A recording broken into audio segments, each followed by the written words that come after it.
having looked at the Beatitudes and the blessedness and happiness that comes to those who seek to apply these principles of character to their lives, we now come to the illustration or illustrations that Jesus gives concerning salt, light, and a city upon a hill.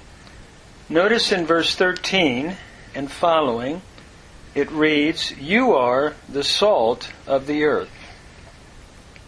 And if the salt should become savorless or lose its flavor, with what shall it be salted? It is good for nothing, or it avails for nothing, except having been cast outside to be trodden underfoot by men." Salt flavors food. I'm especially aware of this since I'm on almost a salt-free diet for health reasons. And I have found that in that type of diet, sometimes it becomes insipid, and I long to have the taste of salt. And so I will salt a little bit just to pick up the taste. So Jesus is saying, if you live this kind of a life, if you apply the Beatitudes to your life, you will become like salt. You will flavor the world. Think about what the world would be like if there were no followers of Jesus Christ. To me, it would be a very dark place. And so, we as believers are to be salt. We're to flavor this world with the goodness and the life that the Lord wants us to live as members and citizens of His kingdom. Notice He goes further, and He says, "You are the light of the world." A city is not able to be hidden if it is up on a mountain, sitting up on a mountain. Notice the second imagery that He's using is light. And if we are really to guide the way as to what Christ would have us to be like, we must follow His teaching. We must be light in this world, to lighten the path in the darkness. And so light shines the way. And so believers are to be that way as they follow Christ in this world. And then He gives the illustration furthermore of a city along with the idea of light. A city is not able to be hidden if it is lying upon a mountain or sitting upon a mountain. So when you have a city, and let's say it's elevated on a mountain, you're able to see it. It's visible. And so Jesus is using that as another illustration that we're basically to be like a city on a hill that's able to be seen, that's visible in the way that we conduct our lives, hence following the Sermon on the Mount, the Beatitudes. That's how we become like a city on a hill. Furthermore, in verse 15, He says, "Neither do they burn a lamp and place it under a bushel basket, but they put it on a lampstand, in order that it might shine to all who are in the house." At this time, there would be a lamp that would be placed on a stand, and it would give light to the entire house. They would not take that lamp or that light and put it under a bushel basket where you couldn't see it, but they would put it on a lampstand so that it could provide light throughout the house. So that's the third illustration that Jesus gives concerning what we're to be like as believers. We're to provide light for all by the way we live, by the way we conduct our lives as followers of Jesus Christ. Thus, he says, so let your light shine before men, that they may see your good works and glorify your Father who is in heaven. In other words, he says, in order to be light in this world, you're to let your light shine by the way you live. And it is to be seen before men, where people can say there is a follower of Jesus Christ. His or her life exemplifies that of what our Lord taught. And he says, if that's the case, that they might be able then to see your good works. The works that we do indicate that we're followers of Christ, he's saying, and hence they might glorify your Father who is in heaven. I believe they're able to glorify the Father by coming to know Him through Christ, evidenced by the testimony that we as believers leave in this world. And so we're to be like a light that guides the way, so that others can come to the Lord and ultimately come to the Father and know the Father. And so, having given this illustration, Jesus then comes to talk about his relationship to the law. And in verses 17 to 20, he wants to drive home the point that he has not come to destroy the law, but to fulfill it. Notice he says in verse 17, "Do not think or suppose that I have come to destroy the law or the prophets. I have not come to cut it loose, to destroy it, but to fulfill it." Jesus is saying, I have not come to do away with the law and the prophets, with the Hebrew Scriptures, but I've come to bring out its real meaning. I've come to fulfill it. And he's going to give its internal meaning as we move through the Sermon on the Mount. Its interior meaning. He says, "Verily I say to you, until heaven and earth pass away, not one jot or one tittle shall in no wise pass from the law until all has been fulfilled or has been accomplished." Notice, a yod is the small dimension, one of the smallest dimensions of the Hebrew consonantal system. It's sort of like, you might say, the dotting of an I. It's the smallest consonant that we have in the Hebrew alphabet. And a tittle is that little flurry that overlaps a consonant. When you write a consonant, there might be a little line that will extend, perhaps a horizontal line, and you might have a vertical line, and that horizontal line extends a little bit beyond the vertical line. That's a tittle. And it's easier to show with a blackboard, but we might illustrate it by saying it's like the crossing of a T and the line that goes through a T.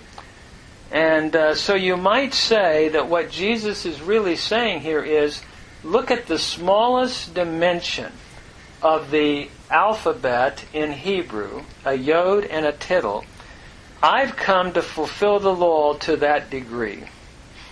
This shows the importance the Lord puts upon the Hebrew Scriptures. They are God's Word.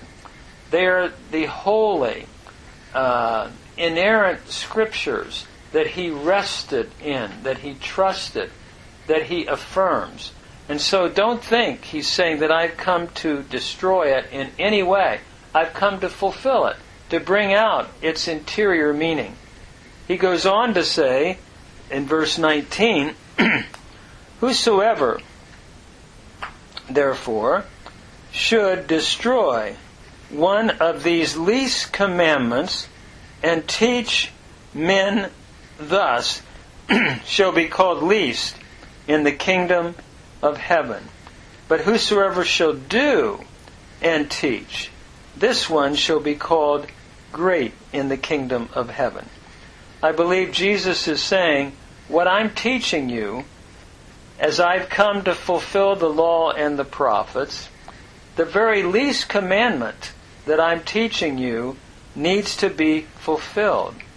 And if one would take one of these very least commandments and should teach thus to men, he will be called least in the kingdom of heaven, in the rule of the heavens.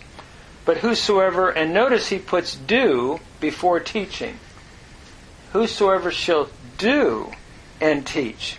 And I think that's so important, because we as teachers need to practice what we teach.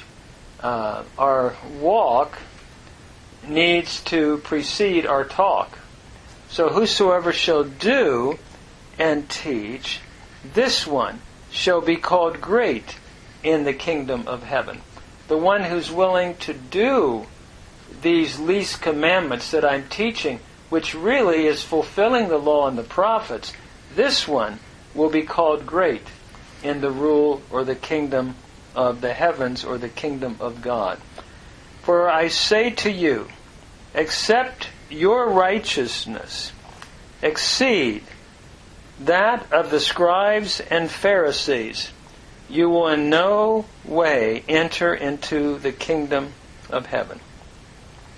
Notice Jesus is saying, what I'm teaching goes beyond the teaching of the scribes and the Pharisees concerning righteousness.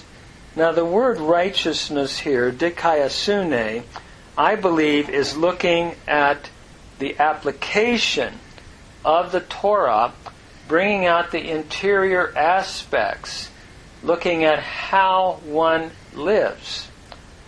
In Romans, righteousness looks at what God has accomplished in Jesus Christ, in the free grace that's given to us by the sacrifice of Christ, and we are justified. Here we're looking at the righteousness that follows, I believe, from one who has accepted Christ as a follower of Jesus Christ, and accept your righteousness, the way you live your life, in light of what I'm teaching as my follower, unless it exceeds that of the scribes and Pharisees, you won't even enter the kingdom of heaven. So he is going to become, let's say, more, internal and interior with the teaching of the Torah than the scribes and the Pharisees were. And that's going to be illustrated by 6 things that he will choose, beginning in chapter 5, verse 21, to the end of chapter 5, to illustrate what he is saying concerning the interior righteousness that exceeds only the exterior of the scribes and the Pharisees. It is interesting, he's going to talk about anger and how that there's more to the commandment than you shall not do violence. It has to do with what you're thinking in your heart. More to the commandment than you should not commit adultery, but it's even thinking adultery, and so forth. So as we move in to these 6 areas that Jesus will show how he is fulfilling the law and the prophets, even to a yod and a tittle, bringing out their real internal meaning, which goes beyond that of the mere external applied by some of the scribes and Pharisees in their teaching. Notice he says in verse 21 and following, actually from verse 21 to 26, he will look at anger. You have heard that it was said by them of old. I believe this has reference to what had been taught by tradition, by rabbinic tradition. You have heard what was taught through time, through generations of time. You shall not murder. Notice he's quoting here from the 10th commandment in Exodus chapter 20, verse 13. You shall not murder, you shall not kill. And whosoever murders or kills shall be liable to the judgment. The judgment here meaning no doubt eternal judgment that the Lord will bring. Now, Jesus goes on though to make it even deeper in terms of how you fulfill that command. It's more than just the idea of not committing violence, is that you don't even think violence in your heart.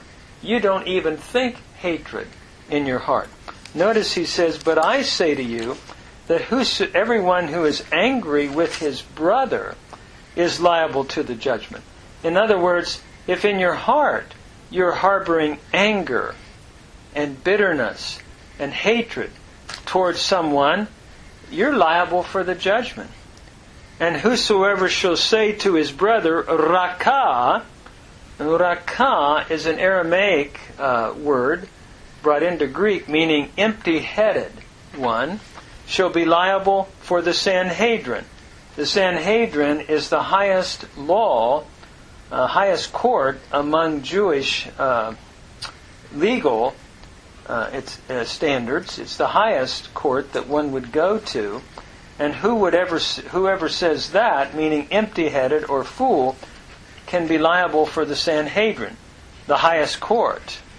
But whosoever would say not only empty-headed but fool shall be liable for Gehenna of fire. Some believe this is simply a repetition. Others believe that fool here expresses a contempt that shows a person's feeling about another's character, and it's actually hatred. And so whoever says fool with this kind of hatred shall be liable for Gehinnon, for the Gehenna of fire. Now, Gehinnon is the Hebrew for Valley of Hinnon. It is where we find the garbage dump, you could say, in the first century. It was a valley in which trash and garbage was burned, and it became a symbol of eternal judgment, the Valley of Hinnon.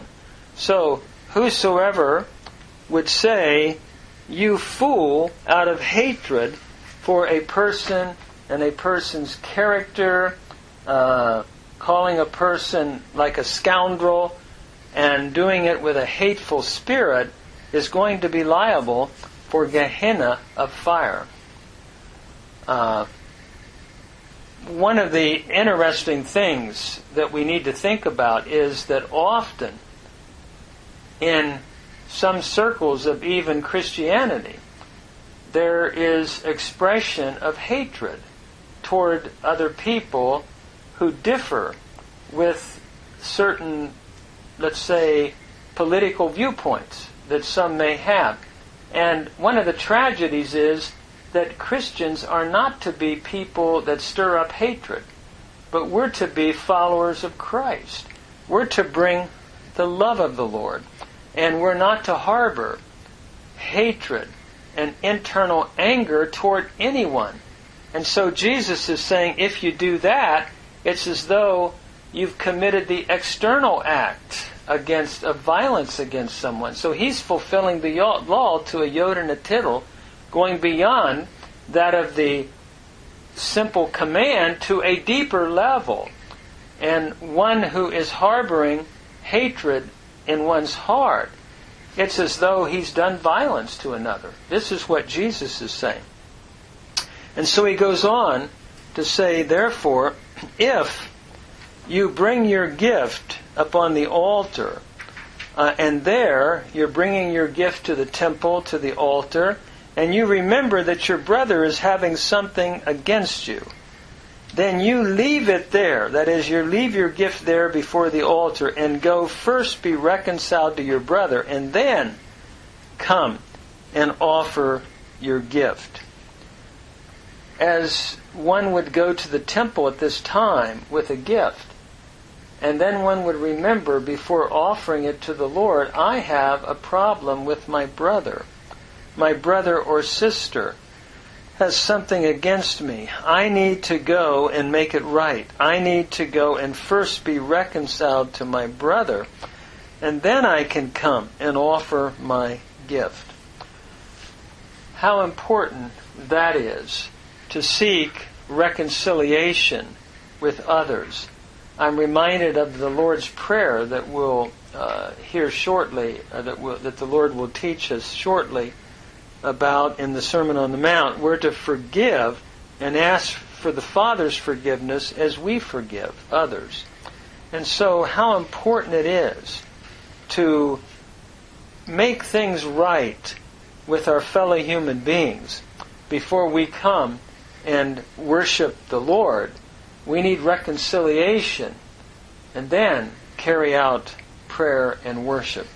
He says, furthermore, be agreeing with your adversary quickly while you are with him on the road, lest he deliver you, that is your adversary, to the judge, and the judge to the officer, and you shall be cast into prison.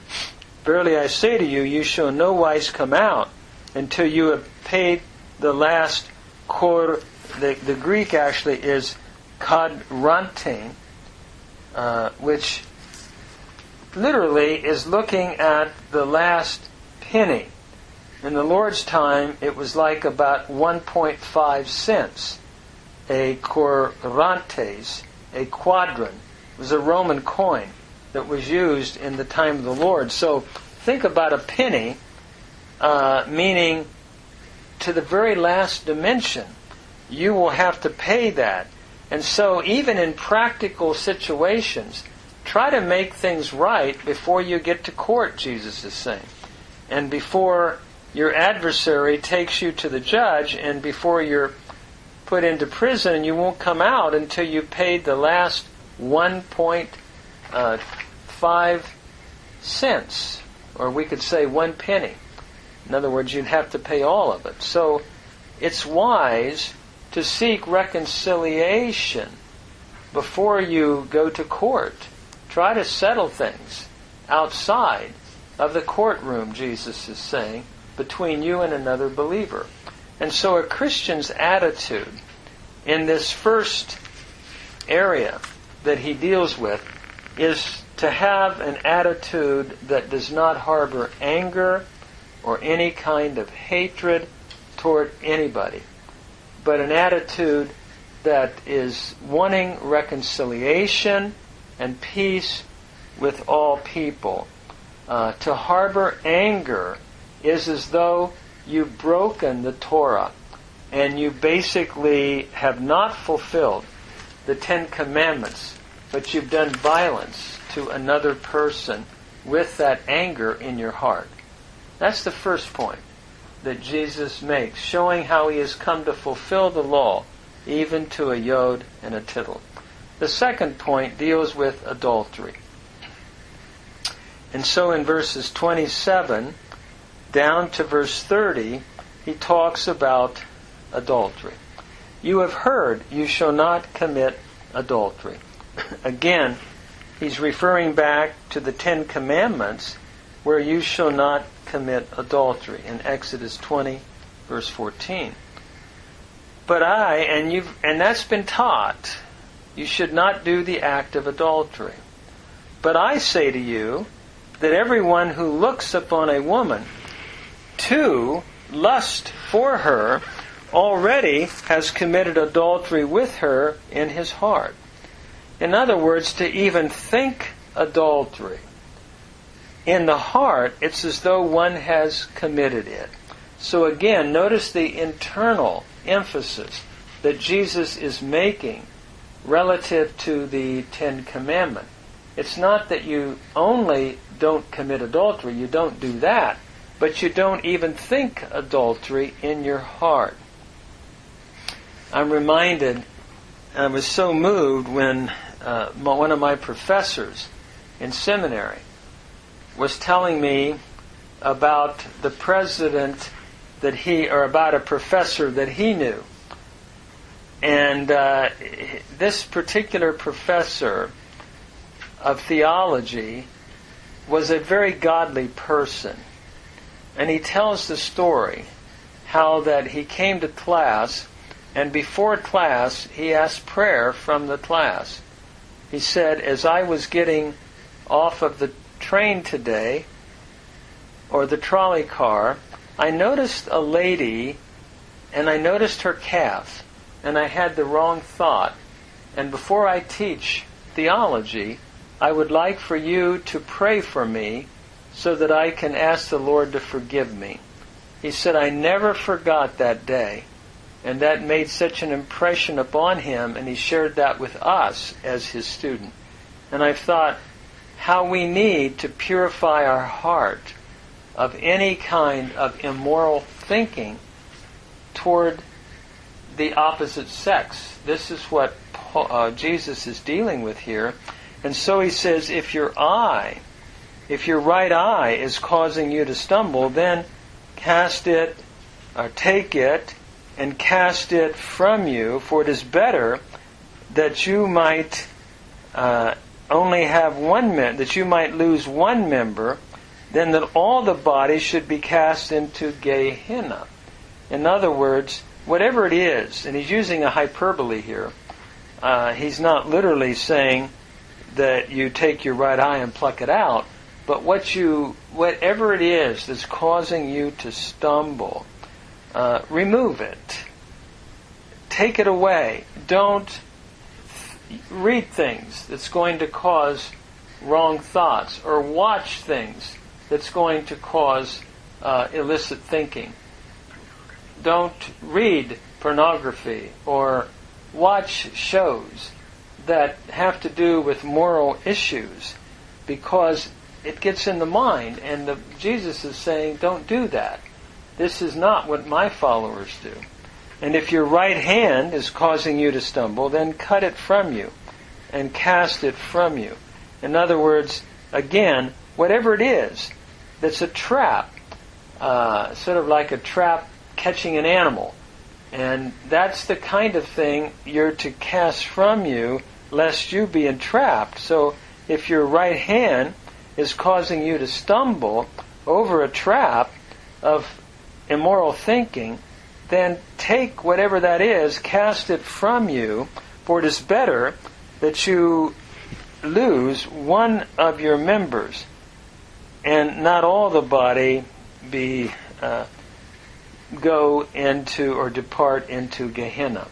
Again, he's using exaggeration, hyperbole, to drive home the point that whatever it is that's causing you to stumble, thinking the wrong thoughts from what you should think, then remove it, just like you remove hatred from your heart. This is the teaching of our Lord. This is, again, how he's fulfilling the Torah and the prophets, even to a yod and a tittle, bringing out their internal meaning. The third area he deals with is about divorce. Notice in verse 31, he says, and it has been said that whosoever shall put away, divorce his wife, let him give her a bill of divorcement. This is a quote from Deuteronomy 24, verse 1. But I say to you that everyone who puts away or divorces his wife, except for the cause of fornication, is causing her to commit adultery. And whosoever should marry the one who is put away commits adultery.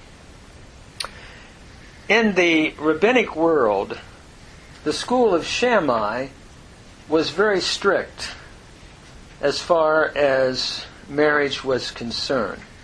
The school of Hillel argued that a person could get a divorce for almost any reason. And I think Jesus is speaking to that latter issue of using divorce for any reason. It was taught, as long as you give her, your wife, a bill of divorcement, then you've fulfilled the law. I think what Jesus is saying, no, everyone who puts away his wife except for fornication is causing her to commit adultery. Because if she remarries, he has made her a subject that can commit adultery, being unlawfully divorced. So he's actually providing what I like to call the 55-mile speed I don't believe that Jesus is teaching, when we look at his understanding of the Torah, and especially as we bring chapter 19 to bear, when he said, Moses allowed you to put away your wife because of the hardness of heart. But from the beginning it was not so. From the beginning it was taught that a man shall leave father and mother and cleave to his wife. And then he gave the same teaching. On account of this, one should not leave his wife except for fornication.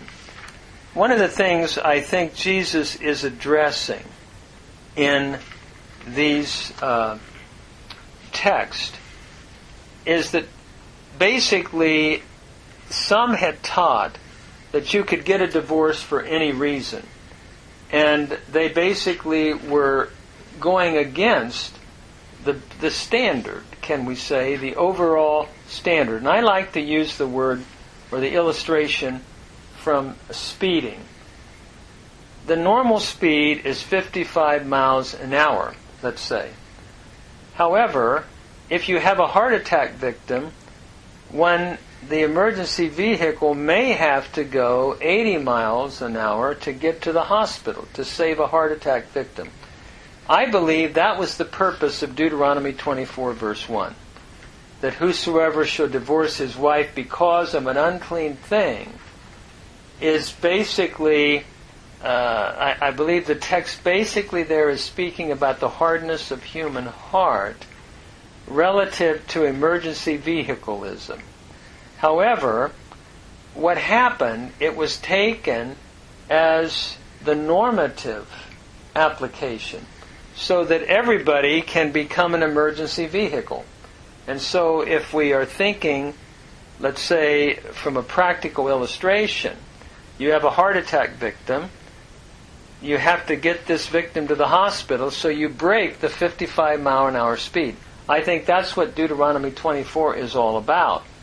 It had been abused, I believe, so that it was taught that you can apply this text to any reason, burn toast or whatever reason you want to apply it to, and so that everybody then becomes an emergency vehicle in this application that I'm making, ignoring the 55 mile speed. And eventually the policeman would say, hey, wait a minute, are you a heart attack victim? If you're not a heart attack victim, then seeking to go over 55 miles an hour, you're breaking the standard. That's what I think Jesus is saying here. I don't think that he is trying to provide a law that's more demanding than, and more, can I use the word legalistic, than Deuteronomy 24 verse 1. But I think that had been abused, and that he is dealing with an abusive situation of that text. And so what I believe he's really saying is, let's make the standard, the 55 mile an hour standard, that one does not put away his wife except for unchastity, unfaithfulness in the marriage relationship. That's the standard. However, there are exceptions to that standard if the hardness of human heart is involved, and I believe Jesus recognized that in Matthew 19, when he said they allowed it because of the hardness of human heart, but you've been abusing that. So I'm going to give you the 55 mile standard, but I don't think he's nullifying the speed that an emergency vehicle may have to go to save a heart attack victim.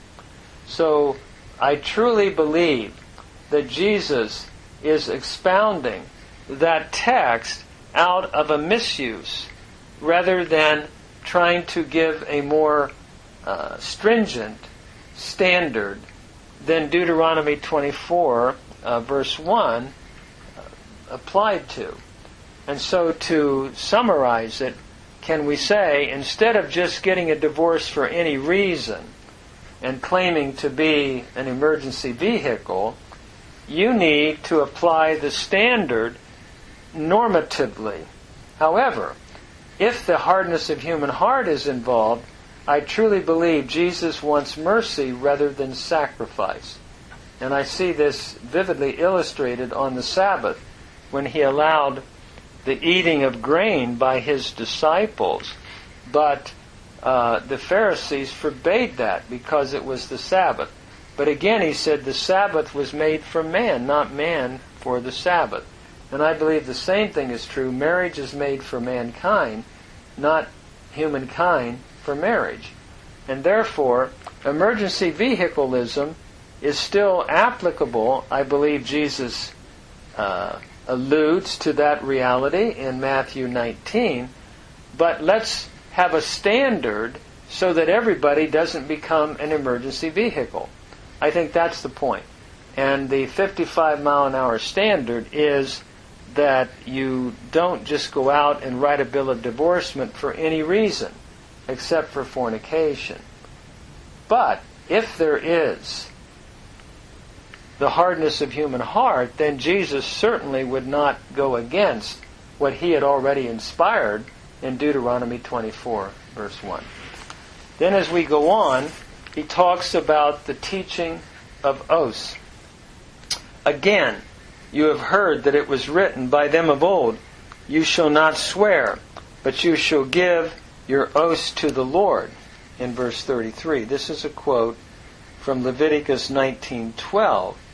You've heard, you shall not swear, but you're to give your oaths to the Lord. So you can take an oath as long as you give it to the Lord. But I say to you, do not swear at all. I'm asking you not even to swear, neither by heaven, because that is the throne of God. Now, one at that point might say, I swear by heaven, but just not use the name God, because you're to give your oaths, do not swear, but give to the Lord your oaths. So if you don't use the name the Lord, you could say, I swear by heaven, and then break your oath. But Jesus says, no, that won't work, because heaven is the throne of God. And when he says that in verse 34, he's alluding back to Isaiah 66:1, where heaven is God's throne. So you're still swearing by God if you swear by heaven, because it's his throne. Neither by the earth, because that is his footstool. You might say, I swear by the earth, and then turn around and not do it. No, you can't do that either, for that is his footstool. He's there as well. And that's found in Isaiah 66, verse 1, the allusion to that statement. Then he says, some might say, I can swear by Jerusalem. He says, no, you can't swear by Jerusalem, because that is the city of the great king. In Psalm 48:2, Jerusalem is the Lord's city. So if you swear by Jerusalem, you're swearing by the Lord as well. Neither swear by your head. Someone might say, okay, I'll swear by my head, I won't use the name of the Lord. Because you can't do that, because you're not able to make one hair white or black. In other words, the Lord controls whether your hair is white or black. And I've often felt as we get older, our hair inevitably often gets whiter. We have no control over that, unless we dye our hair or something. But basically, you don't swear by any of these things thinking that you can break your oath simply because you did not use the Lord's name. Jesus is saying none of that will work, because in all of these cases, the Lord is involved, because he's either, you're talking about his throne, or where his feet rest, or the city where he reigns. So in every area, your hair that you have no control over, he's the one who's controlling the whiteness or blackness of it. So in every area that you might swear by not using his name, thinking you're getting out of it, won't work. So therefore, let your word be yes, yes, and no, no. And whatsoever is more than this is of the evil one. Just be simple in the way you respond, and don't take an oath in the name of the Lord. Just say yes or no. And that should be enough for my disciples. For anything more is of the evil one, especially if you swear by certain things, as was evidently being done, thinking that you're avoiding the name of God, and hence you can get out of your oath and become dishonest. So what Jesus is really teaching here is honesty, and simply letting your speech be yes or no.